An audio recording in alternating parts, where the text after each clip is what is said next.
투자가를 위한 경제 콘텐츠 플랫폼 AK 라디오 시작합니다. 이동혁 부장님 나와 계십니다. 부장님 안녕하세요. 네, 안녕하세요. 잘 지내셨어요? 네, 잘 지냈습니다. 네. 부장님도 잘 지내셨나요? 네. 오늘은 미국 FDA에서 폐암 신약을 승인받은 유한양행에 대해서 이야기를 나눠보려고 합니다. 네. 제약업계에 관심이 있는 분들이라면 주목할 수밖에 없었던 일이 하나 있는데요. 한국 시간으로 이번 주 화요일인 20일 밤에 이제 승인 발표가 났어요. 폐암 신약. 맞아요.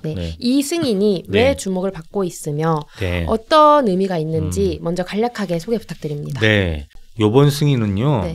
우리나라 제약사가 FDA에서 승인받은 신약들이 있는데 그중에서 첫 항암제로 처음 승인받았다는 게 의미가 커요. 복제약 말고 바이오시밀러도 말고 이 자체 개발한 신약으로는 우리나라가 2003년도부터 지금까지 한 20년 됐죠. 2003년이니까.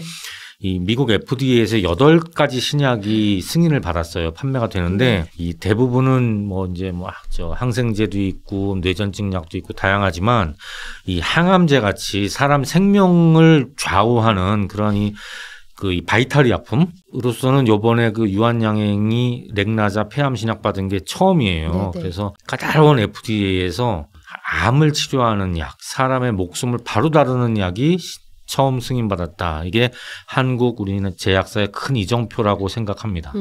방금도 이제 언급해 주셨지만 유한양행에서 폐암 신약으로 그 치료제 약품으로 된 게 렉나자잖아요. 렉나자.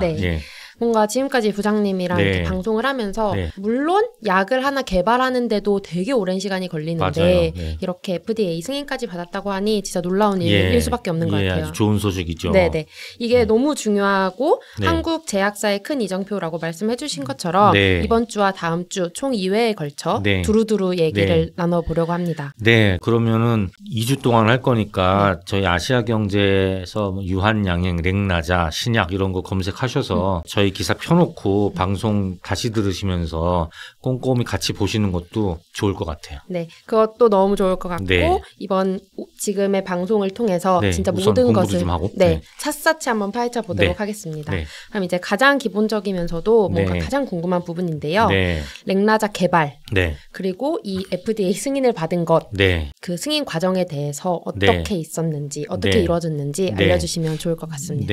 일단 기본적으로 얘기하면은 우리나라 제약회사인 유한양행이 렉나자라는 이름의 폐암 치료제, 항암제, 신약을 개발한 거예요. 그죠?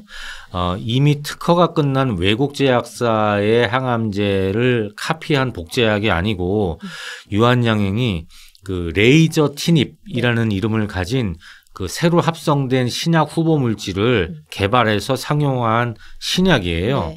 그런데 이게 유한양행이 이 신약을 개발할 때 두 가지로 했어요. 하나는 우리나라에서 쭉 유한양행이 자체적으로 임상시험을 해서 한국 식약처에서 허가받아서 승인받은 약이고 렉나자는 이제 그 승인받은 건 한국에서만 쓸 수 있습니다. 한국 식약처 승인이니까.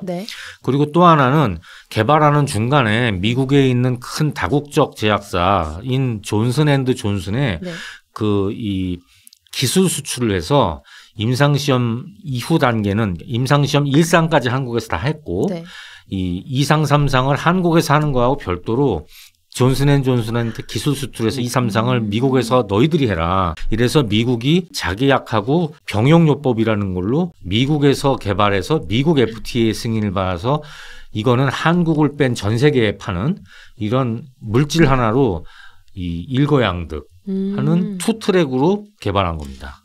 일석이조. 일석이조. 신약 후보 물질 1상, 2상 이런 거 지난주 신약 개발 과정에서 뭔가 들었던 거랑 좀 연관이 있는 기억나시네요? 것 같아요. 이제부터 이제 제가 조금 우리 나눌 말씀 중에서 지난주에 백신 개발 이런 거 주제로 방송할 때 제가 말씀드렸던 신약 개발 용어들이 많이 나올 거거든요. 그런데 말씀드리는 저도 어렵고 이 최대한 쉽게 설명을 해서 이해를 좀 돕도록 해보겠습니다.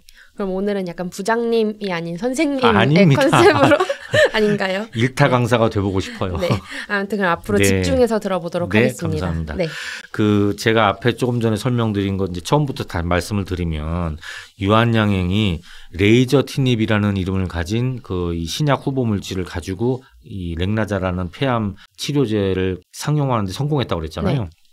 그런데 애당초 이 레이저 티닙이라는 이 성분, 새로 합성한 물질이 유한양행이 처음부터 한 게 아닙니다. 그러니까 지난주에 방송 들으신 분 기억하실지 모르겠지만 신약 개발 단계 두 번째인 폐암이라는 질병을 한번 타겟으로 해볼까? 어떤 물질을 가지고 약을 만들면 신약을 만들 수 있을까?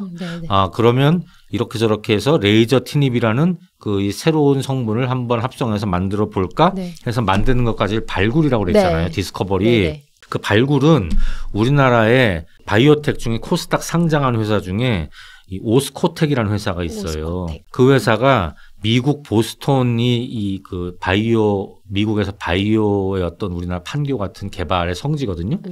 미국 보스턴에 개발한 자회사가 제노스코라는 회사가 있어요. 네. 벌써 이름이 2개 나오잖아요. 네. 이 레이저 티닙이라는 물질 자체는 그러니까 결국은 이제 한국 회사라고 볼 수 있죠. 네. 예, 제노스코에서 새로 합성에 성공한 물질입니다. 자, 그래서 지난주에 말씀드린 이 신약 후보 물질 발굴까지 한국에 미국에 있는 바이오텍인 제노스코에서 했어요. 유한양행이 이 물질을 2015년에 라이선스인 기억나시죠? 샀어요. 도입했어요. 왜 그랬냐면 제노스코는 회사는 상용화한 신약까지 만들 수 있는 회사는 아니거든요. 네.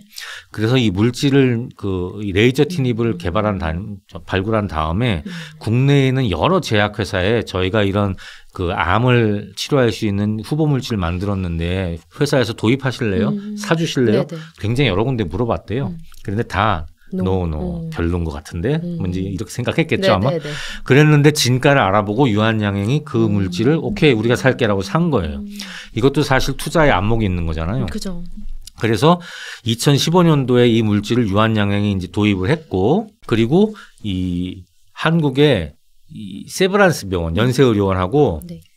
임상시험을 시작한 거예요. 이제 전임상부터 해서 2018년까지 임상시험 1상까지 마쳤다고 그럽니다. 제가 지난주에 임상 1, 2, 3상 할 때 1상은 소규모를 대상으로 안전성을 체크한다는 거였잖아요. 거기까지 끝났어요. 끝나고 이제 해외용은 미국 존슨앤존슨의 라이선스 아웃 기술 수출을 한 거죠. 너희들이 사가지고 가서 임상 2상 이후 임상 2상이 지난주에 말씀드린 게 실제로 어느 정도의 용량을 어떤 방식으로 쓰면 주사를 할 건지 먹는 약을 할 건지 그렇게 하면 연구실에서 생각했던 것 같은 기전을 거쳐서 몸에서 작용하냐를 확인하는 과정이잖아요. 그것부터 너희들이 해줘 글로벌을 위해서 라고 이제 이 존슨앤존슨에 수출을 한 거죠. 이렇게 해서 본격적인 국내하고 글로벌에서 렉나자의 신약 개발이 시작이 된 겁니다. 저는 렉나자가 그냥 온전히 유한양행으로만 이렇게 막 기사가 많이 나오니까 온전하게 유한양행의 신약이라고만 생각을 했는데 아니었네요. 그렇죠. 사실 온전하게 어떤 회사의 신약이라는 거는 굉장히 어렵잖아요.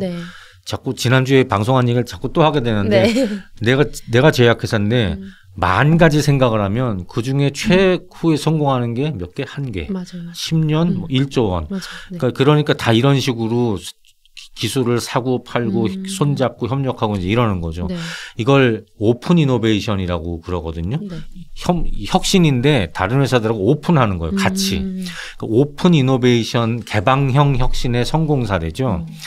자꾸 제가 어려운 용어를 써서 죄송한데 이 제약 기사나 제약 관련 보도를 보면 다 나오는 용어니까 그냥 들어두시면 뭐 나쁘진 않을 것 같아요. 그래서 제가 금방 성공시킨 것처럼 국내에서는 유한양행이 세브란스 병원하고 임상시험하면서 단독요법 그러니까 폐암 환자한테 렉나자 약 하나만 투여하는 단독요법으로 개발에 성공을 했고요. 작년에 한국 식약처가 1차 요법 폐암 환자한테 처음 쓸 수 있는 약이라고 승인하고 건강보험도 받게 됐습니다. 그리고 존슨앤존슨은 한국을 제외한 글로벌에 다 성공하면 우리가 글로벌에 다 파는 거야. 유한양행 그 귀사한테는 로열티를 드릴게요. 라고 해서 사가지고 갔잖아요. 그 사가지고 간 약은 원래 존슨앤드존슨이 폐암약 리브리반트라는 폐암약이 있어요. 네. 그 폐암약하고 같이 쓰는 병용요법. 그러니까 하나만 쓰는 게 아니고 섞어서 쓰는 거죠. 칵테일 요법이라고도 하는데 그 병용요법 임상시험을 해서 개발을 했고 이 병용요법이 이번에 미국 FDA에서 승인을 받은 겁니다. 단독요법? 병용요법, 단독요법, 그다음에 병용요법. 예. 그러면 이게 이 뜻은 결국은 미국에서는 이거 렉나자를 단독으로는 못 쓴다는 의미인가요? 그렇죠. 우리나라는 가능한데. 네, 그렇죠. 그러니까 오히려 한국에서는 렉나자만 하나만 써야 돼요. 다른 약을 섞어 쓰는 거는 허가가 안 났어요. 미국에서는 렉나자하고 리브리반트하고 2개를 써야 돼요. 하나만 쓰는 건 허가가 안 났어요. 왜요? 그 개발 과정이 제가 듣기로는 유한양행은 한국에서 유한양행 자사의 약 하나만 쓰는 게 훨씬 좋잖아요. 매출 면에서도 좋고 다른 약이랑 섞어 쓰는 것보다. 그렇죠. 네. 그리고 그게 가능하고 그러니까 단독요법으로 이제 개발을 한 거고 한국에서 우리 물질인데 우리 물질을 신약으로 개발을 하는데 굳이 다른 약이랑 다른 회사 약을 붙여서 치료하는 걸 개발해서 승인을 받을 이유가 굳이 없죠. 그런데 미국에서는 존슨앤존슨이 이게 렉나자면 이미 자기 약이 있어요. 이거 잘 팔고 있어요. 근데 이거 안 팔고 유한양행에서 사와서 성공하면 유한양행이라 로열티도 줘야 되는 약을 굳이 이거 하나만 쓸 수 있는 걸로 개발해서 승인하면 원래 자기 약은 뭐가 되겠어요?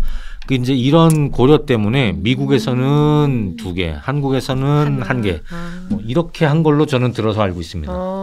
그죠. 뭔가 신기하면서도 대단하고 이제 점점 좀 이해가 되고 있는 것 같아요. 감사합니다. 그러면 이제 사실은 제가 경제가를 위한 방송이잖아요. 그럼 이제 가장 궁금해하실 건데요. 유한양행의 이런 수익적인 부분 어떻게 되는 건지 궁금합니다.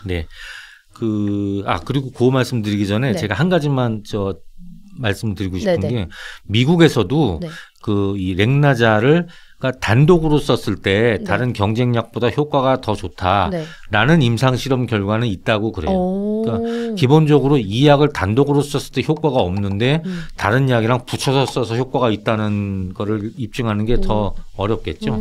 이제 그거는 오해 소지가 없기 위해서 제가 말씀을 드리는 거고요. 마일스톤을 받는 건데요. 역시 또 지난주에서 제가 그 신약을 개발하는 단계별로 이거 성공하면 얼마, 이거 성공하면 얼마 받는 거를 단계별로 지급받는 걸 마일스톤이라고 말씀드렸잖아요. 그래서 이 개발 단계별로 성공할 때마다 받는 게 이제 성공이 최종적으로 끝난 거죠. FDA에서 승인을 받았으니까. 유한양행이 2018년도에 그 마일스톤 계약을 할 때 처음에 계약금 얼마 받고 이렇게 갈 때 이 한국 돈으로 한 1조 7천억 원 정도 이제 받는 걸로 기술 수출을 했습니다. 이번에 그 FDA 허가가 나와서 요 허가 승인이 나올 때 받는 돈은 한 800억 원이라고 해요. 유한양행은 이 렉나자, 레이저티닙을 존슨앤존슨에 수출할 때 계약을 2가지를 했다고 그래요. 2가지 계약을 한 게 하나는 개발에 성공할 때까지 마일스톤 받는 계약. 또 하나는 개발에 성공해서 상용화가 돼서 판매가 되면 이제 판매 로열티를 받는 계약. 2가지를 했다고 그러는데 유한양에서 정확히 몇 %다까지는 얘기를 안 해주지만 최소 10%. 앞으로 존슨앤존슨이 이 미국에서 팔고 또 다른 유럽이나 해외에서도 승인받으면 또 거기서도 팔 수 있겠죠. 이 해외에서 파는 매출액의 10% 이상을 유한양행이 받게 되어 있습니다. 어마어마한 거죠. 최소가 10%라는 그러니까 10% 좀 더 받는 것 같대요. 그러면 아까 전에 말씀해 주셨던 회사 중에 또 제노스코라는 게 있었어요. 제노스코가 레이저티닙을 개발한 원 물질을 개발한 회사죠. 근데 유한양행이 그걸 아까 라이선스 인해서 도입한 거죠. 그럼 그 제노스코도 돈을 유한양행으로부터 이렇게 받게 되는 건가요? 당연하죠. 어떻게 받나요? 그러니까 이런 경우에는 계약을 그냥 우리가 물건 팔듯이 뭐 당근마켓에서 중고품 팔듯이 돈 받고 완전히 소유권을 다 넘겨주는 그렇게 계약 잘 안 하고요. 이 역시 성공할 때마다 계속 받는 계약을 하는데 똑같군요. 요번에 그 FDA 승인 계기로 들어오게 돼 있는 800억 원 한국 돈으로 800억 원 네. 정도 들어온다고 지금 네, 계약상 돼 있거든요. 네. 그 800억 원의 40%를 띄어서 직접 개발하고 계약한 미국의 제노스코가 20%, 또 제노스코의 모기업인 한국의 오스코텍이 또 20%. 그래서 이 두 회사가 800억 원의 40%를 받는다고 합니다. 생각보다 훨씬 많이 받죠. 네. 그런데 이게 사실 원천 기술을 개발하는 거 힘이잖아요. 네. 물질을 개발해서 갖고 있으니까 돈을 받는 거잖아요. 네. 그러니까 이게 바로 작은 바이오텍 어떤 그 스타트업에서 물질을 개발하고 거기서 중견 제약회사에다가 넘겨주고 또 글로벌에 가는 이 신약 개발에 이 꼬리에 꼬리를 무는 신약 개발의 그 이 어떤 재무적인 효과인 거죠. 네. 네. 생각보다 굉장히 많이 받는 그 수치에 지금 한번 또 놀랐습니다. 그래서 이 아마도 또 오스코텍은 코스닥 상장사니까 네. 또 앞으로 오스코텍의 어떤 회사의 사정도 더 좋아질 거고 네. 그런 쪽으로 더 이제 주목받는 기업이 되겠죠. 네, 그럴 것 같네요. 네. 그러면 오늘은 이제 다음 주를 위해서 네. 다음 주에도 한 번 더 이 렉나자에 관해서 얘기를 하려고 하니 네. 오늘은 여기서 마치도록 하겠습니다. 또 오늘은 여기까지 할까요? 네. 그럼 다음 주에는 그럼 어떤 얘기를 준비해 주실 수 있을까요? 다음 주에는 우리가 방송 나눈 얘기를 들으시고 저희 아시아경제의 이 렉나자 관련 기사를 이제 다들 독자분들 찾아서 읽어보실 텐데 네. 그 다음 주에는 이제 그 기사에 나오는 여러 가지 용어들, 제약 관련 용어들 중에서 렉나자와 관련된 용어들이 나오거든요. 네. 그거를 조금 풀어서 설명드리는 그런 방송을 한번 해볼까 합니다. 네. 다음 주에도 기대가 되네요. 네, 감사합니다. 다음 주에 뵙겠습니다. 네. 오늘도 시청해주신 시청자 여러분 감사합니다. 건강한 주말 보내세요. 감사합니다. 네, 감사합니다.